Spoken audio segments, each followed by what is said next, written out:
എല്ലാവർക്കും പുതിയൊരു വീഡിയോയിലേക്ക് സ്വാഗതം. ഈ ഒരു വീഡിയോ കാണുമ്പോൾ നിങ്ങൾക്കറിയാം ഇതൊരു യാത്രയാണ്. ഷാർജയിൽ നിന്ന് ഞങ്ങൾ അബുദാബിക്ക് വരുന്ന ആ ഒരു വഴിയാണ് ഈ കാണിക്കുന്നത്. അബുദാബിയിൽ നിന്നായിരുന്നു ഫ്ലൈറ്റ്. അബുദാബിയിൽ നിന്ന് കോഴിക്കോടേക്കായിരുന്നു.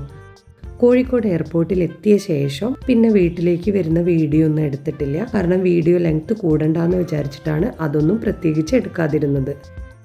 പിന്നീട് വീട്ടിലെത്തിയ ശേഷമാണ് വീഡിയോ എടുത്തത്. ഞങ്ങൾ കുറച്ച് ദിവസങ്ങളായി നാട്ടിലെത്തിയിട്ട് വീഡിയോ ഇടാൻ വേണ്ടിയിട്ട് കുറച്ച് വൈകിപ്പോയി. നാട്ടിൽ ആരോടും പറയാണ്ടാണ് ഞങ്ങൾ നാട്ടിലേക്ക് വന്നിട്ടുണ്ടായിരുന്നത്. എല്ലാവരെയും ഒന്ന് ഞെട്ടിക്കാമെന്ന് വിചാരിച്ചിട്ട് ആരോടും പറഞ്ഞിട്ടുണ്ടായിരുന്നില്ല. മൂത്ത മോൻ നാട്ടിലാണുള്ളത്, അപ്പോൾ അവനോടും പറഞ്ഞിട്ടുണ്ടായിരുന്നില്ല. അവൻ്റെ അടുത്തൊക്കെ പറഞ്ഞ് ഡിസംബറിലാണ് ഞങ്ങൾ വെക്കേഷന് വരിക എന്നുള്ളതാണ്. മൂത്ത മോനിപ്പോൾ +1 നാട്ടിൽ ചേർന്നിരിക്കുകയാണ്.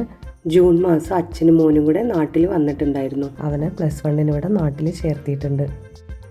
അവൻ സ്കൂളിൽ പോകാൻ തുടങ്ങിയ ശേഷം കുറച്ച് ദിവസം കഴിഞ്ഞപ്പോൾ തന്നെ ഹസ്ബൻഡ് ഷാർജയ്ക്ക് തിരിച്ചു വന്നു. പിന്നെ അത് കഴിഞ്ഞ് അവിടെ നിന്ന് കുറച്ച് ദിവസം കഴിയുമ്പോഴേക്കും ഞങ്ങളും നാട്ടിലേക്ക് വന്നു. UAEയിൽ ഇപ്പോൾ സമ്മർ വെക്കേഷൻ ആയത് കാരണം ഞാനും ചെറിയ മോനും കൂടെയാണ് നാട്ടിലേക്ക് വന്നിട്ടുള്ളത്. ഇത് അബുദാബി എയർപോർട്ടിൽ നിന്നുള്ള വീഡിയോ ആണ്. അബുദാബി എയർപോർട്ടിൽ നിന്നും അതേപോലെ ഫ്ലൈറ്റിൽ നിന്നൊക്കെയുള്ള ഇതേപോലെ കുറച്ച് വീഡിയോസ് മാത്രമേ ഉള്ളൂ. കൂടുതലായിട്ടൊന്നും തന്നെ എടുത്തിട്ടില്ല. അതേപോലെ നേരത്തെ പറഞ്ഞല്ലോ, എയർപോർട്ട് ഇറങ്ങിയ ശേഷം വീട്ടിലേക്ക് പോണ വീഡിയോ എടുത്തിട്ടില്ല.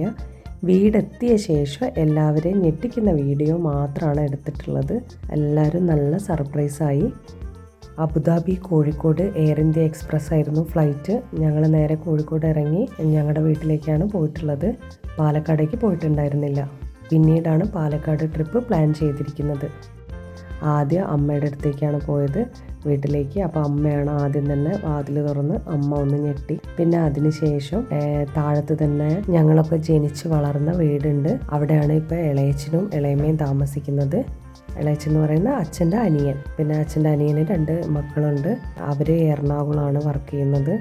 അപ്പം പിന്നെ അവരും അതേപോലെ തന്നെ ഞങ്ങൾ ഈ വന്ന പോലെ തന്നെ ഞങ്ങൾ വരുന്നതിൻ്റെ തലേ ദിവസം സർപ്രൈസായിട്ട് തന്നെയാണ് അവരും വന്നിരിക്കുന്നത്. അവർക്കും അറിയില്ല ഞങ്ങൾ വരുന്നത്. അപ്പോൾ തലേ ദിവസം ഒരു സർപ്രൈസ്, അടുത്ത സർപ്രൈസ് ഞങ്ങൾ കോഴിക്കോട് എയർപോർട്ടിൽ നിന്ന് ടാക്സി വിളിച്ചിട്ടാണ് വന്നിട്ടുണ്ടായിരുന്നത്. അപ്പോൾ ആ ടാക്സി ഡ്രൈവർ നല്ലൊരാളായിരുന്നു. അവർ പറഞ്ഞു, ഈ കാര്യങ്ങളൊക്കെ ഞങ്ങൾ പറഞ്ഞു, ഇങ്ങനെ വീട്ടിൽ ആരും അറിയില്ല എന്നൊക്കെ ഉള്ളത്. അപ്പോൾ പറഞ്ഞു ഗേറ്റിൻ്റെ പുറത്തായിട്ട് വണ്ടി നിർത്തിത്തരാം, എന്നിട്ട് പിന്നെ അവരെയൊക്കെ കണ്ട ശേഷം വന്നിട്ട് പെട്ടിയൊക്കെ എടുത്ത് ഞാൻ അങ്ങോട്ട് വെച്ച് തരാമെന്നും പറഞ്ഞു. അവർ നല്ലൊരു മനുഷ്യനായിരുന്നു. അത് പുലർച്ചെ 2 മണിക്കായിരുന്നു അബുദാബിയിൽ നിന്ന് ഫ്ലൈറ്റ്. അപ്പോൾ കുറേ കഴിഞ്ഞപ്പം ഫ്ലൈറ്റിൽ നിന്ന് ഭക്ഷണം ഉണ്ടായിരുന്നു. ഇഡ്ഡലി, വട, സാമ്പാർ, ജ്യൂസ്, കേക്ക്, അങ്ങനെ കുറച്ച് ഭക്ഷണം ഉണ്ടായിരുന്നു. പക്ഷെ മോൻ അതൊന്നും കഴിച്ചില്ല. അവൻ നല്ല ഉറക്കമായിരുന്നു. അവനൊരു 2-3 മണിക്കൂർ നന്നായിട്ട് ഉറങ്ങി. ഞങ്ങളൊരു 10-11 മണിയൊക്കെ ആയപ്പോൾ വീടെത്തുമ്പോൾ അവിടെ അച്ഛനെയും അമ്മേനെയും പ്രതീക്ഷിച്ചിട്ടുണ്ടായിരുന്നു. നോക്കുമ്പോൾ അച്ഛൻ അവിടെ ഉണ്ടായിരുന്നില്ല. അച്ഛൻ ഡോക്ടറെ അടുത്ത് പോയിട്ടുണ്ടായിരുന്നു. പിന്നെ അമ്മ മാത്രമേ ഉണ്ടായിരുന്നുള്ളൂ. അമ്മ വാതിൽ തുറന്നു നോക്കി. പിന്നെ അത് കഴിഞ്ഞ് വാതിലിങ്ങനെ അടയ്ക്കുന്നത് കണ്ടു. ഭയങ്കര ചിരി കണ്ടു. എന്തായാലും നല്ല സന്തോഷമായി എല്ലാവർക്കും.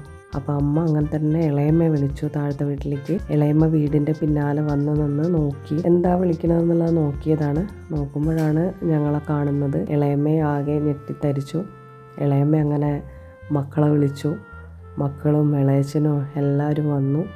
എന്തായാലും എല്ലാവരും കണ്ടു. എല്ലാവരും സർപ്രൈസായി. എല്ലാവർക്കും നല്ല സന്തോഷമായി. എല്ലാവരുടെയും ഫേസ് എക്സ്പ്രഷൻ ആ വീഡിയോ ഇട്ടിട്ടുണ്ട്. ഇത് കഴിഞ്ഞിട്ട് വീഡിയോ വരുന്നുണ്ട്. പിന്നെ അത് കഴിഞ്ഞ് അച്ഛൻ ഡോക്ടറെ അടുത്ത് പോയിട്ട് എത്തി. അച്ഛൻ ഉമ്മർത്ത് കയറി അവരോടൊക്കെ അങ്ങനെ സംസാരിച്ചുകൊണ്ടിരിക്കുകയാണ്. ഞങ്ങളപ്പോൾ ഉള്ളിൽ നിന്ന് പെട്ടെന്ന് പുറത്തേക്ക് വന്നു. പുറത്തേക്ക് വന്ന സമയത്ത് അച്ഛനും ആകെ അയ്യോ ഇതെന്താണ് എന്നുള്ള ഭാവത്തിൽ അച്ഛനും നോക്കി. അപ്പോൾ ആ ഒരു വീഡിയോ ഒക്കെ ഇതിനകത്തുണ്ട്.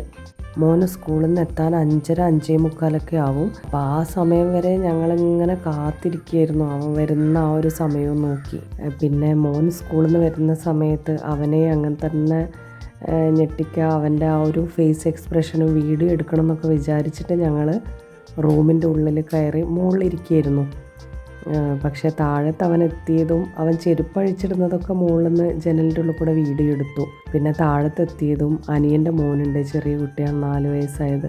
അപ്പോൾ അവനങ്ങനെ പറഞ്ഞു, ഏട്ടാ അമ്മ വന്നിട്ടുണ്ട് എന്നൊക്കെ പറഞ്ഞു. അപ്പോൾ പിന്നെ അവൻ്റെ വീഡിയോ എടുക്കാൻ പറ്റിയില്ല. അതുകൊണ്ട് ഞങ്ങളുടെ വീഡിയോ എടുക്കലൊന്ന് ചെറുതായിട്ട് പാളിപ്പോയി, എന്നാലും അവന് സർപ്രൈസായി.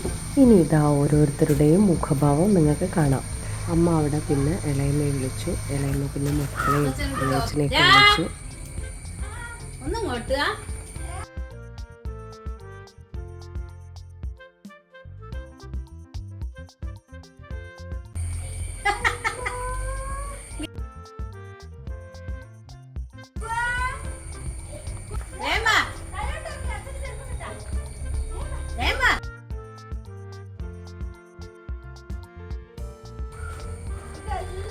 എല്ലാവരും ഇങ്ങനെയാണല്ലോ വരുന്നതെന്ന് ഇളയമ്മ പറയുന്നത്.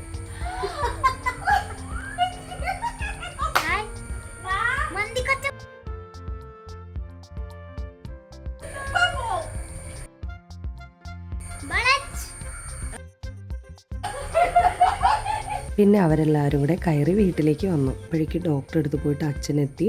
അച്ഛൻ വരുന്ന സമയത്ത് ഞങ്ങൾ റൂമിലാണ് ഉണ്ടായിരുന്നത്. ഇവരെല്ലാവരും ഉമ്മർത്തിരിക്കുന്നുണ്ടായിരുന്നു. പെട്ടെന്ന് ഞങ്ങൾ ഉമ്മർത്തേക്ക് പോയപ്പോൾ അച്ഛൻ്റെ ഭാവം ഇതായിരുന്നു.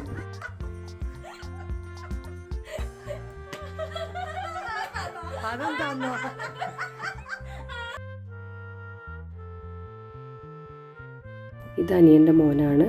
അനിയൻ്റെ മോൻ സ്കൂളിൽ നിന്ന് വരുമ്പോൾ ഏകദേശം ഒരു 3:30-3:45 അനിയൻ്റെ ഭാര്യ ജോലി കഴിഞ്ഞ് വരുമ്പോൾ രാത്രിയാവും. അവളുടെ ആ ഒരു വീഡിയോയും കൂടെ ഇതിലുണ്ട്. അനിയൻ പിന്നെ ഇവിടെ ഉണ്ടായിരുന്നില്ല, ഒരാഴ്ചത്തെ ട്രെയിനിങ്ങിന് വേണ്ടിയിട്ട് പോയതായിരുന്നു. ഇത് മോൻ സ്കൂൾ വിട്ട് വന്ന ആ ഒരു വീഡിയോ ആണ്.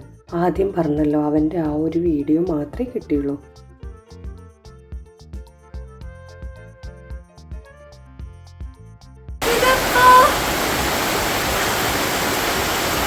കാല് കഴുകിട്ട്